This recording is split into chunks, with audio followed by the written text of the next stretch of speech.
Ano na? 10 yung anak ko. Oo, ganun. Kasama mga aso. Aw,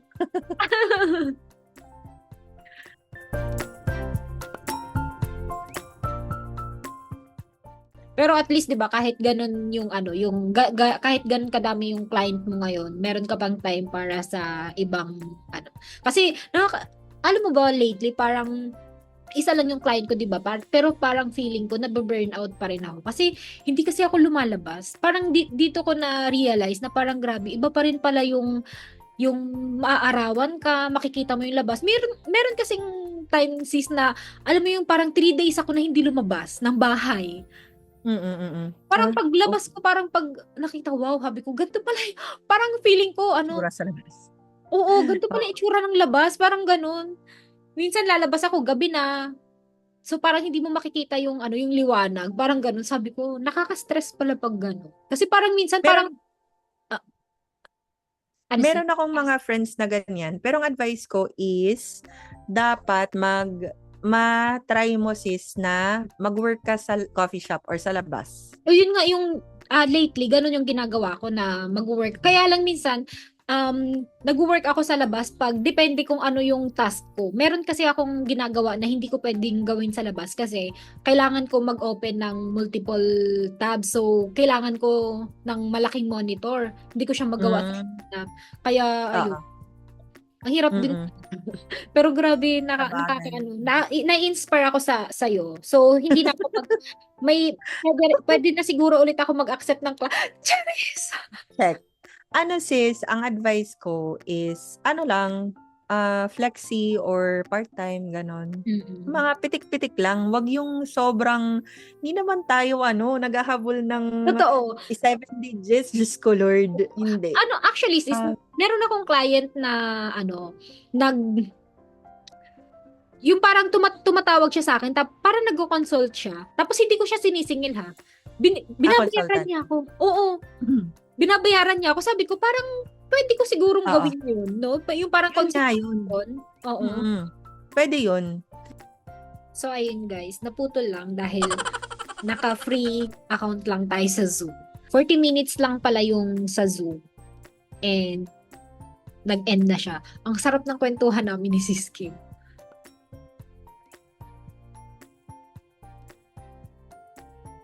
So, ayan sis, welcome back. Charis. Ay, oo. Ayan. Grabe, hindi ko na namalayan. Ang sarap ng ano, ng kwentuhan natin. Oo. Okay lang yun. Sumobra tayo sa oras. Kaya nga eh. May work ka ba ngayon, sis? Wala. Pag ano talaga, sinisiguro ko talaga na nakasarado yung laptop ko at computer pag weekend. Oo. Oo. Alam mo minsan hindi ko isa pa yan sa hindi matanggal sa ano sa sistema ko. Yung minsan kahit day off ko nag-aano ko sisend ako ng offer dun sa store namin, nag-share ako ng ano namin ng store, yung yung ng listing. Yun yung Mm. isa sa hindi to alam ng client ko na ginagawa ko. Kaya Mm. ano, parang ano ko na lang, parang ewan ko ba kasi hindi parang nasanay ako na pagkagising ko, yun agad yung ginagawa ko. Nag-send ako ng offer, tapos i-share ko yung store namin.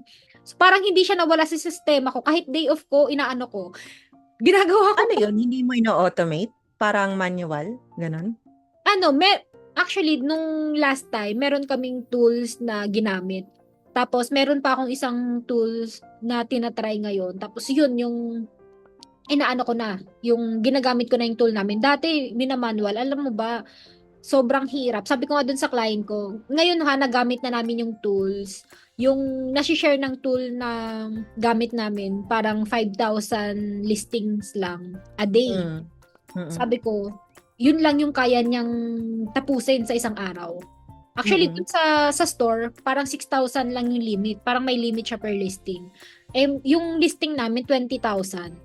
Mm. So, sabi ko, parang para mai-share namin yung lahat ng listing namin, aabutin siya ng mga 3 to 4 days, 5 days. Mm. Oo, oo. Kaya sabi ko, Ewan ko, ina-experiment ko pa yung isang tool. Parang naka 14 days trial siya. So, ayun.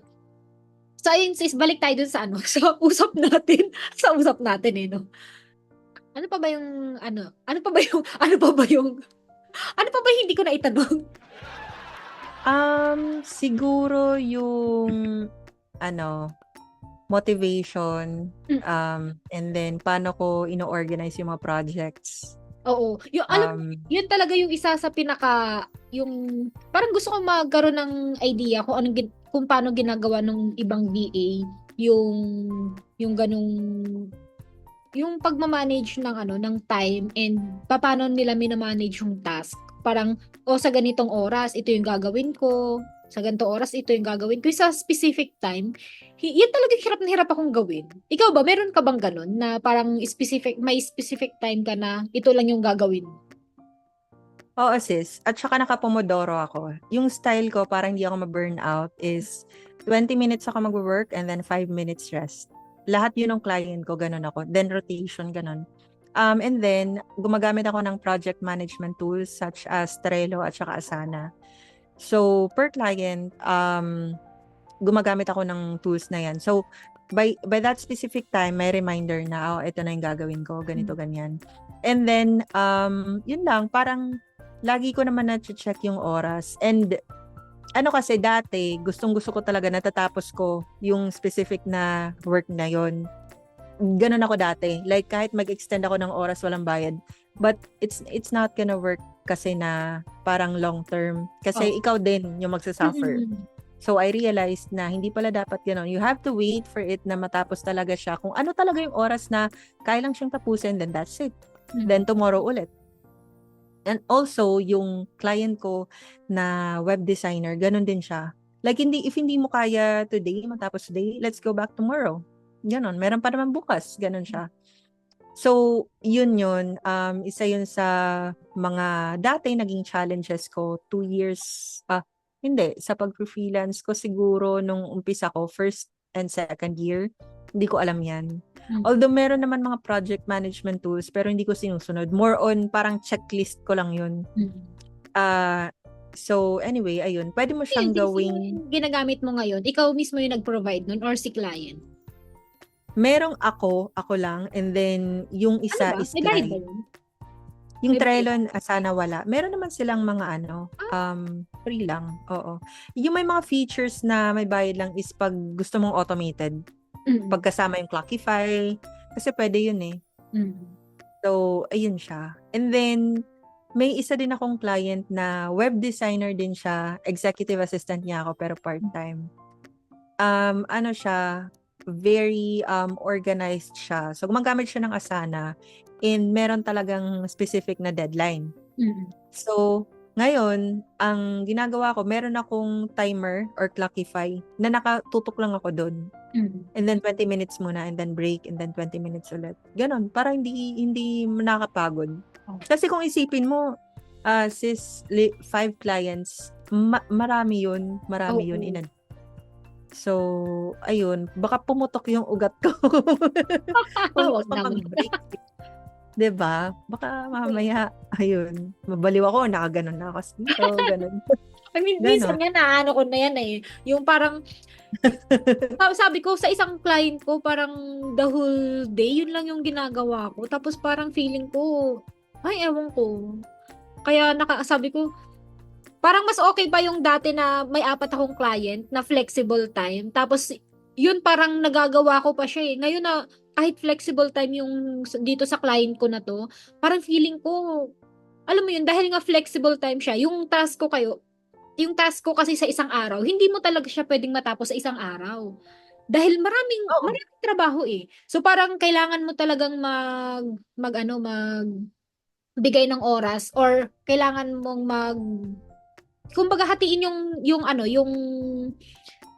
yung mga task na ito lang yung kaya mong gawin sa ganitong oras or sabi natin sa 8 hours. Actually dati nga hindi nga 8 hours yung usapan namin. Ang usapan namin 5 to 6 hours a day, tapos nakiusap siya na gawin kong 6 to 7 hours a day. Ngayon, minsan lumalagpas ako ng mga 10 hours, ganun, na hindi ko namamalayan. Tapos feeling ko, sabi ko, ba't ganun? Parang feeling ko pagod na pagod ako, tapos yun lang yung ginagawa ko.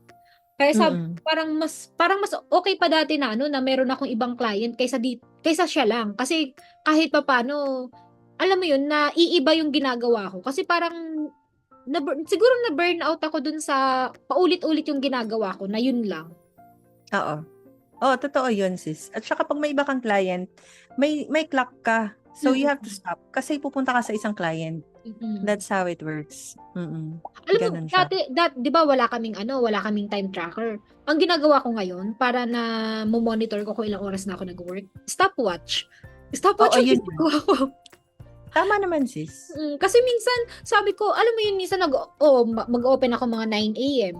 So, sabihin natin na mag-work ako, tapos magla-lunch. So, syempre, magla-lunch ako, tapos magluluto.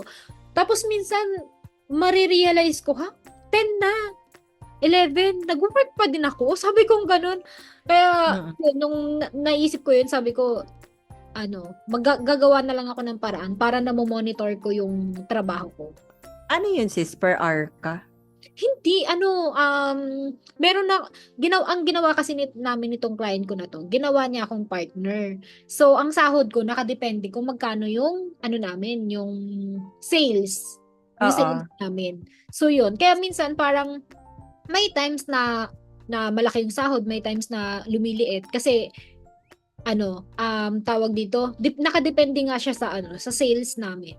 Although ngayon, dahil nga meron na kami, dati kasi isang store lang namin, ngayon 3 na. So, kahit pa paano, yung 2 store namin, medyo maganda na yung sales namin. Ano yun, may warehouse, ganun? Oo. Actually, plano nga niya dati, mag-open pa siya ng another warehouse. Sabi ko, dapat, na lang yung, kasi sobrang dami naming items, 20,000 plus items na yung namin eh. Yung binibenta. So sabi ko, parang kung mag-open pa siya ulit ng warehouse, parang ang dami na niyang babayaran kasi may office na din, tapos meron ding storage. So ang ginawa niya, parang hindi na siya nag-warehouse, nag-office na lang. Tapos storage yung ibang mga product. So sabi ko, na lang, parang ayusin na lang yung inventory, ganun. Kasi kung mag-i-storage naman siya, another bayad yun, diba? Kaya expenses yun, sis. Oo. Kaya yun, ngayon, ang ginagawa namin, nag-inventory kami. Kasi marami na naman kaming items. Kaya yun yung pinaka-nai-stress ako pag yung meron siyang items na hindi makita. Kasi minsan pag nag-inventory kami, syempre ako magbe-based lang ako dun sa sasabihin niya, 'di ba? Na itong item na to, nilipat ko to sa ganitong bin. So syempre yun lang isusulat ko. Paano pala kung meron siyang inilipat na items dun sa isang bin tapos hindi niya nasabi sa akin? So ngayon, pag nabenta yun, maghahanap kami ngayon, nung nagtrabaho tayo, ganito. Hindi, ito lang yung sinabi mo sa akin eh. Kaya, dati, nagkakaproblema kami dyan. Kasi minsan, sabi ko, hindi, paano kung sinabi niya, tapos hindi ko daw naisulat, gano'n. Sabi ko, hindi, ako ng sarili ko, alam ko na lahat ng sinabi niya, sinusulat ko, di ba? So, ang ginagawa ko, after namin mag-usap, lahat ng sinabi niya, nilista ko, sinasummary ko lahat. Itong ganitong item, dito natin nilagay lahat.